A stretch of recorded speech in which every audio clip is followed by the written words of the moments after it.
बात कर लेते हैं सियासत के मास्टर साहब की, जो अब पंचतत्व में विलीन हो गए। पूरे राजकीय सम्मान के साथ मास्टर भंवरलाल मेघवाल का सुजानगढ़ में अंतिम संस्कार किया गया।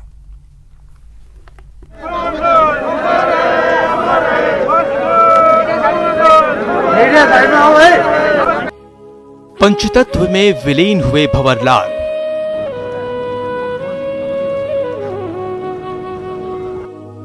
राजकीय सम्मान के साथ हुआ अंतिम संस्कार।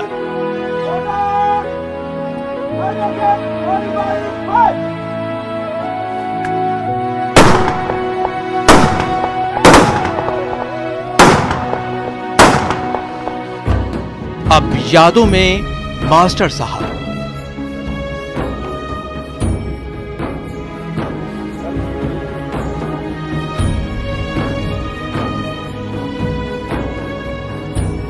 राजस्थान का सबसे बड़ा दलित चेहरा सियासत के मास्टर साहब पंचतत्व में विलीन हो गए।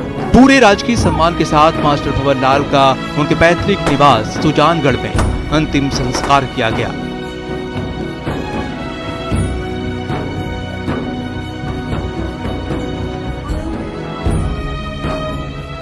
मास्टर भंवरलाल मेघवाल को अलविदा कहने क्या आम क्या खास हर कोई जुटा, सबने अपनी यादें साझा की। वो अपनी स्पष्टवादिता के लिए जाने जाते थे। हमेशा शोषित वर्ग, दलित वर्ग, पीड़ित वर्ग, दबा कुचला जो वर्ग होता था उसकी आवाज़ हर प्लेटफार्म के ऊपर उठाते थे, चाहे वो सरकार में हो चाहे सरकार में नहीं हो। हमेशा सभी वर्गों को साथ लेकर के सबके कल्याण के लिए, उनको आगे बढ़ाने के लिए चिंतित रहते थे। मास्टर भंवरलाल जी बहुत कद्दावर नेता थे, मजबूत नेता थे और लंबे समय से सार्वजनिक जीवन में वो कांग्रेस पार्टी के माध्यम से प्रदेश की जनता की सेवा कर रहे थे। सुजानगढ़ की, चूरू जिले की, मैं समझता हूँ कि उनका चले जाने से जो कमी हुई है सार्वजनिक जीवन में उसकी पूर्ति करना तो आसान नहीं है। मास्टर भंवरलाल जी के निधन से राजस्थान प्रदेश की अपूरणीय क्षति हुई है। वे एक ऐसे नेता थे जिन्होंने गरीबों के लिए, पिछड़े वर्ग के लिए, आम व्यक्ति के लिए सदैव समर्पित भावना से काम किया। मुझे याद है कि उन्होंने इंदिरा गांधी नहर मंत्री के रूप में, शिक्षा मंत्री के रूप में और अभी सामाजिक अधिकारिता मंत्री तथा प्राकृतिक आपदा मंत्री के रूप में जो काम किया उसको प्रदेशवासी कभी भुला नहीं सकते। मास्टर भंवरलाल मेघवाल साहब जो एक बेबाक नेता के रूप में पहचाने जाते थे और अब हर बात को वो खुल करके कहते थे, चाहे वो सत्ता में रहे या चाहे विपक्ष में रहे। जनहित के मुद्दों को और आम जो दलित है, पिछड़ा है, शोषित है, उस वर्ग की हमेशा उन्होंने पैरवी की। राजनीति से ऊपर उठकर पार्टी के परिधि से बाहर निकलकर मास्टर साहब के अंतिम सफर में बीजेपी के नेता भी पहुंचे और उन्होंने भी मास्टर साहब के साथ अपनी यादों को साझा किया।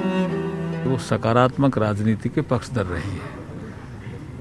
मैं भारतीय जनता पार्टी में राजनीति के माध्यम से सेवा दे रहा हूँ, वो कांग्रेस के माध्यम से सेवा दे रहे थे, लेकिन सामाजिक कई ऐसे विषय रहे जिन पे हमारी चर्चा उनसे लगातार होती रहती थी।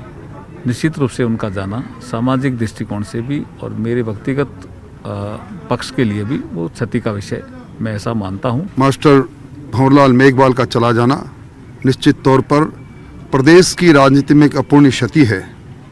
चूरू जिले के अंदर प्रतिपक्ष के लोगों के साथ जिस प्रकार का उनका व्यवहार रहता था, निश्चित तौर पर उस प्रकार के व्यवहार से लगता नहीं था कि वो दूसरे दल में, हम दूसरे दल में हैं।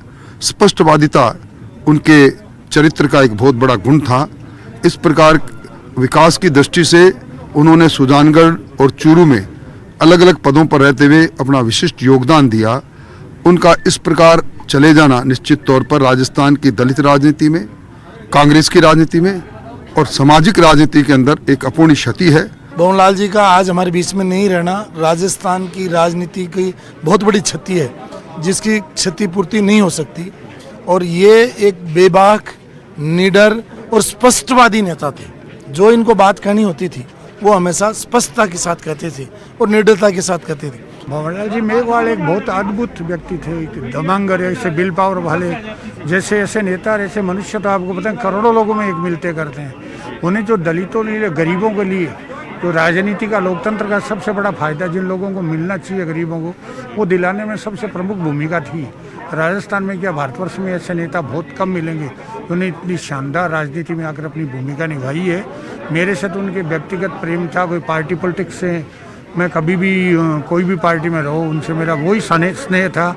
तो उस टाइम से लेकर निर्दलीय चुनाव लड़े तब मेरा परिचय हुआ, तब से अभी तक वैसे ही प्रेम था और उनकी बड़ी कृपा थी मेरे पर, बहुत बड़ी क्षति मेरे को, उन पूरे राजस्थान को, हिंदुस्तान को। 1977 में मास्टर भंवर लाल मेघवाल ने राजनीति की शुरुआत की थी। भंवर लाल की कांग्रेस में दलित नेता के तौर पर पहचान थी। चूरू जिले के सुजानगढ़ विधानसभा क्षेत्र से भंवर लाल ने 10 बार चुनाव लड़ा था। भंवर लाल 5 बार चुनाव जीते और 5 बार चुनाव हारे भी। शिक्षा मंत्री रहते श्रीगंगानगर जिले के प्रभारी मंत्री रहे और पिछले लोकसभा चुनाव में श्रीगंगानगर सीट के प्रभारी थे। कर्मचारियों और तबादलों पर राजनीतिक बयानों की वजह से चर्चित भी रहे। फिलहाल सामाजिक न्याय एवं अधिकारिता मंत्री थे मास्टर भंवर लाल मेघवाल। राजस्थान की राजनीति में मास्टर भंवर लाल मेघवाल का नाम अमर रहेगा। शिक्षक से शिक्षा मंत्री बनने वाले नेता के तौर पर, जन जन के नेता के तौर पर, सबकी आवाज सुनने वाले नेता के तौर पर। Bureau report, news 18 network. और रुकते हैं एक ब्रेक के लिए।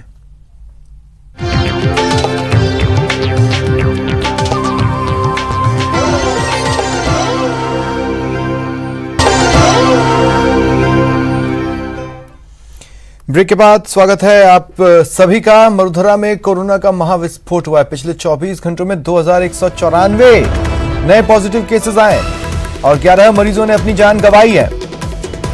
पहला केस जो मरुधरा में सामने आया था, तब से लेकर अब तक जो कुल केसेस सामने आए हैं उसकी संख्या सुन लीजिए, 2,30,000 के पार है ये संख्या। वहीं प्रदेश में अब तक कोरोना की वजह से 2089 मरीज अपनी जान गंवा चुके हैं। इस वक्त एक्टिव केसेस यानी वो केसेस जिन्हें ट्रीट किया जा रहा है जो सामने आए, उनमें से प्रदेश में 19,033 एक्टिव केसेस हैं। वहीं रिकवरी की भी बात कर लें तो 2,09,058 मरीज पूरी तरह से ठीक हुए जिन्हें डिस्चार्ज किया गया।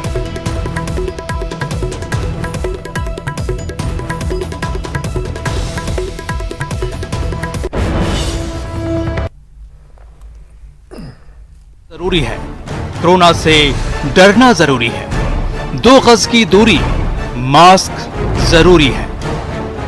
जी हां, एक बार फिर कोरोना का मीटर भाग रहा है पूरे रफ्तार में, तेजी से। प्रदेश में 6 जिलों में तो कोरोना का विस्फोट हो चुका है। चाहे राजधानी जयपुर हो या फिर जोधपुर, हर जगह कोरोना का विस्फोट हो चुका है। बीकानेर, कोटा, अलवर और पाली से 72.52% कोरोना पॉजिटिव मिले हैं। आंकड़ों के जरिए समझिए प्रदेश में कुल कोरोना के महाविस्फोट को। राजस्थान में 17 नवंबर को 2,194 केस, 16 नवंबर को 2,169 केस, 15 नवंबर को 2,184 केस और 14 नवंबर को 2,162 केस। अब जरा एक एक कर उन जिलों का हाल भी जान लीजिए जहां कोरोना की मार सबसे ज्यादा है। जयपुर में 17 नवंबर को 484 केस, 16 नवंबर को 538 केस, 15 नवंबर को 498 केस और 14 नवंबर को 406 केस। जोधपुर में 17 नवंबर को 317 केस, 16 नवंबर को 412 केस, 15 नवंबर को 443 केस और 14 नवंबर को 306 केस।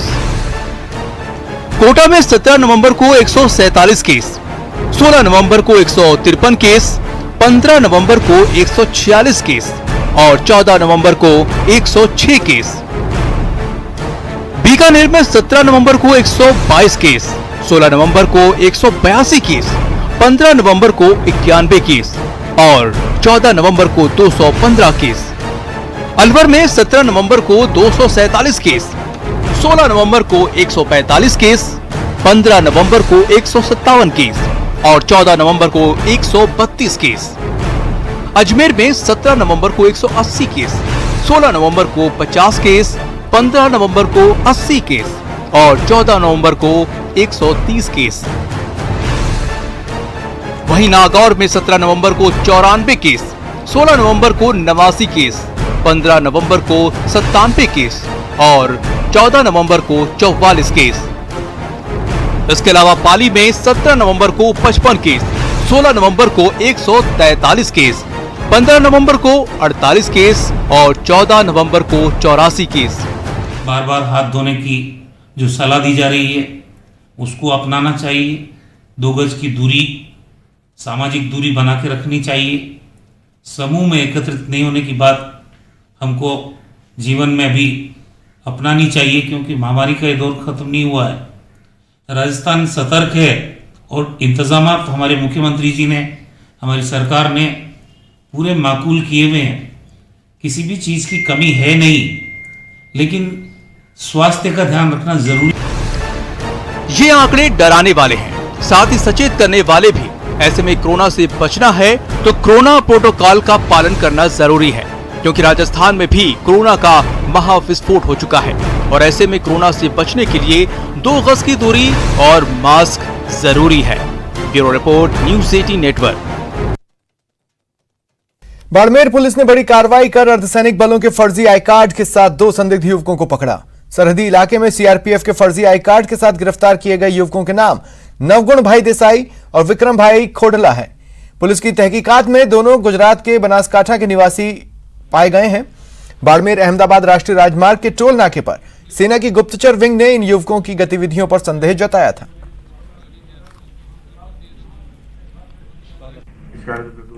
जो अपने पास सीआरपीएफ का अलग फर्जी कार्ड होना ज्ञात हो रहा है, जो टोल नाकों का उपयोग कर रहे हैं, उनको रोक कर कार्रवाई करें। इस दौरान वो कार्रवाई नाकाबंदी के दौरान दस्तक किया, पूछा तो उनके पास वो फर्जी कार्ड उतना बना गया, पाया गया। अगर जो है वो अगर भी कंट्रोल रूम से सूचना दी हुई थी, उसकी कंप्यूटर कंट्रोल रूम से सूचना प्राप्त हुई थी। ज्यादातर ये 2 लोग हैं, 2 गाड़ी में 2 लोग थे, टोल नाकों पर युद्ध करना पड़ेगा। शराब लूट मामले में जयपुर वेस्ट पुलिस को बड़ी कामयाबी मिली। ट्रक से शराब लूटने वाले 4 शातिर बदमाश गिरफ्तार हुए। शराब की कीमत बाजार में 1 करोड़ बताई गई थी। मामले का खुलासा करते हुए झोटवाड़ा एसपी हरिशंकर शर्मा ने बताया कि 11 नवंबर को ट्रक से शराब का 1000 कार्टन लेकर दादी का फाटक एक्सप्रेस हाईवे से गुजर रहा था। तभी बोलेरो सवार बदमाशों ने ट्रक रुकवाया और ड्राइवर को बोलेरो में बिठाकर शराब लूट ली। फिर बीच रास्ते में ड्राइवर को बोलेरो से फेंक दिया था। पुलिस की टीम ने सीसीटीवी फुटेजेस खंगाले और बदमाशों तक पहुंची।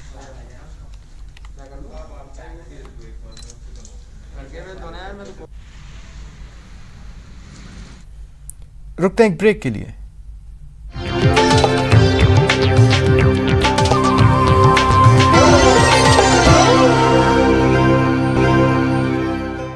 कोरोना काल के दौरान सुनसान पड़ा उदयपुर एक बार फिर पर्यटकों के आगमन से गुलजार है। दीपावली के बाद देश भर से आने वाले पर्यटकों को देख पर्यटन व्यवसायी भी खुश है। सैलानियों के आने से गुलजार उदयपुर। देश विदेश से लेक सिटी पहुंचे पर्यटक। सोशल डिस्टेंसिंग के साथ सैर का मजा। उदयपुर में आई बहार।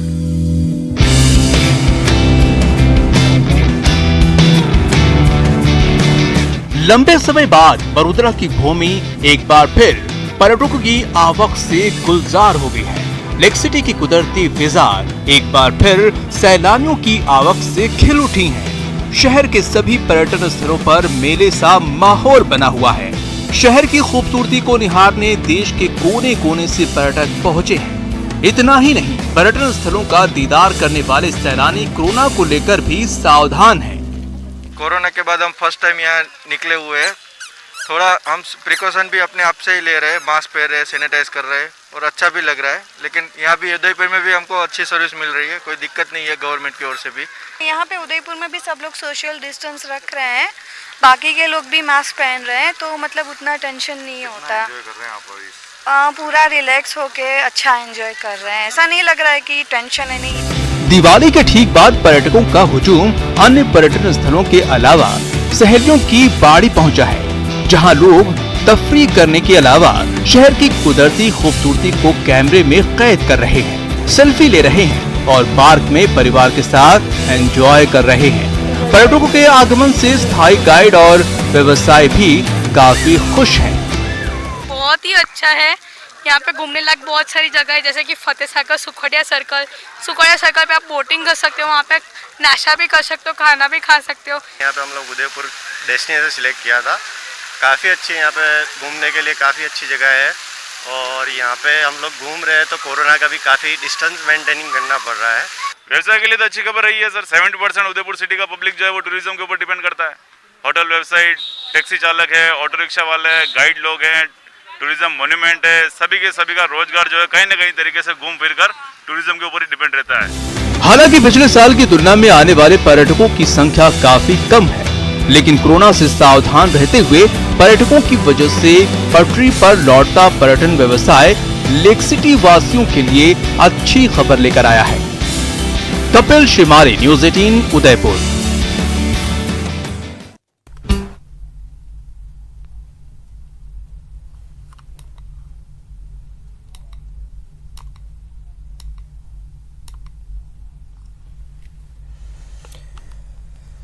सूर्य नगरी जोधपुर एक बार फिर से सैलानियों से गुलजार नजर आ रहा है। 8 महीने बाद सैलानी मेहरानगढ़ फोर्ट में फिर से रौनक बढ़ा रहे हैं। लोग दूर दूर से फोर्ट देखने के लिए उमड़ पड़े हैं।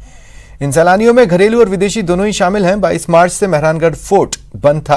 कोरोना संकट के बीच 8 महीने बाद सैलानियों के लिए इसे खोल दिया गया।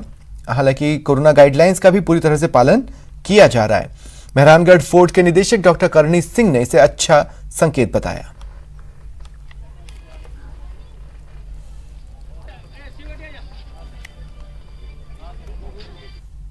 एकदम से माहौल चेंज लग रहा है।